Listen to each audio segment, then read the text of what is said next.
César, le dernier système d'artillerie Nexter est aujourd'hui opérationnel.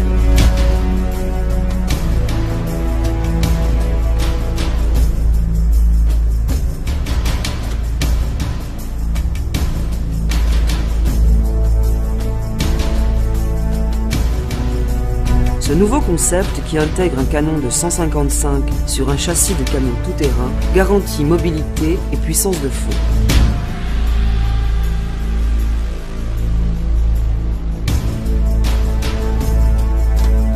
La mise en œuvre simple et sécurisée de ce système d'armes lui permet une rapidité d'exécution des tirs redoutable.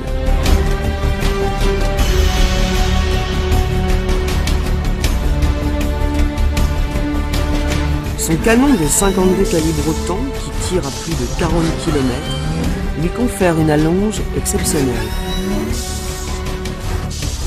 La mise en batterie, le tir d'une salve de 6 coups et la sortie de batterie s'effectuent en moins de 6 minutes.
En zone de combat, cette rapidité d'exécution procure un avantage considérable au César en rendant inefficace toute riposte ou tir de contre-batterie. En effet, lorsqu'il a délivré le feu, le César s'efface de la position de tir avant même que ses obus atteignent leur cible.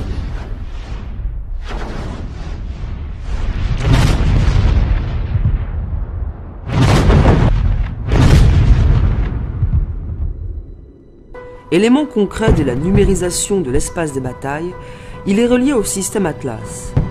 La position de ces objectifs peut donc être directement transmise depuis un centre de commandement. Dans la mythologie grecque, le géant Atlas portait le monde. Dans l'artillerie française, Atlas a eu aussi une énorme importance. Le commandant va nous l'expliquer. On peut effectivement dire aussi que pour l'artillerie française, Atlas porte l'artillerie en grande partie. Ce système français est voire le système le plus performant au monde actuellement au niveau des systèmes d'artillerie. En fait, il s'agit à la fois d'un système d'information et de communication et d'un système de calcul de tir d'artillerie. Vous avez ici l'exemple d'une station qui aujourd'hui était initialisée en PC de batterie, poste de commandement de batterie, mais qui pourrait aussi bien, dans 10 minutes, être initialisée en PC de section ou en poste de commandement régimentaire. Donc ce système est complètement modulaire. Cette station en fait se compose de deux écrans principaux.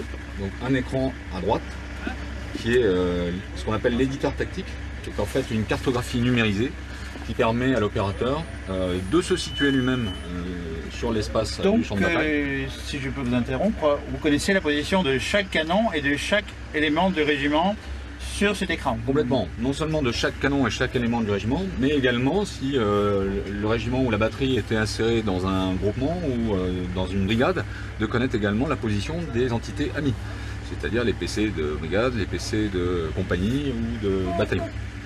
Voilà. L'écran de gauche, lui, est plus spécifiquement dédié à l'artillerie. Donc à la partie supérieure ici, vous avez un tableau de bord qui permet à l'opérateur de visualiser ses sections de tir et éventuellement, c'est pas le cas ici, mais les missions de tir qui seraient en cours avec ces sections. Donc ici, je peux voir d'un coup d'œil, par exemple, que j'ai deux sections de tir, 21 et 22, une section de tir à 4 pièces qui est immédiatement prête au tir, puisqu'elle est en vert, et une section 22 qui est inapte au tir, puisqu'elle apparaît ici en rouge. Ce système est capable de traiter les tirs d'artillerie de façon complètement automatisée.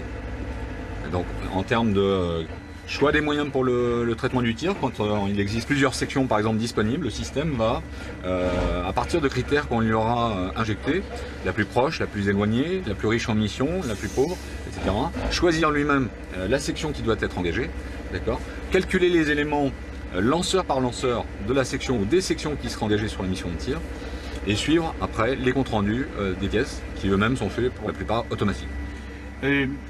Par exemple, pour prendre un cas concret, si un observateur avancé détecte une cible, en combien de temps peut-elle être traitée par le système? Alors, on a des barèmes très stricts qui sont contrôlés par la Commission nationale d'évaluation de l'artillerie. On a un mode sur ce système, je vais vous enclencher ici, qui est le mode automatique.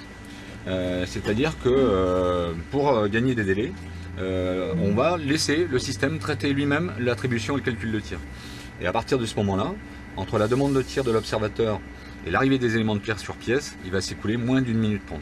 Donc le système pendant ce temps aura déterminé la consommation de munitions, choisi la section ou les sections qui devront effectuer la mission de tir, calculer les éléments de tir pour chacun des lanceurs, envoyer la mission de tir sur les lanceurs. Il faut savoir qu'un système comme le César par exemple, le lanceur calcule également lui-même ses éléments de tir, les renvoie au PC de batterie, tout ça est automatique. Hein. Il y a une comparaison automatique entre les éléments calculés ici et les éléments calculés sur le lanceur. Et au final, le lanceur tirera avec ces éléments calculés. Donc il s'agit d'un système très performant, très puissant, qui est également, et on ne l'a pas dit, interopérable, c'est-à-dire qui est capable de dialoguer avec CIR, avec SICEF, et les systèmes alliés à travers ce qu'on appelle ASCA.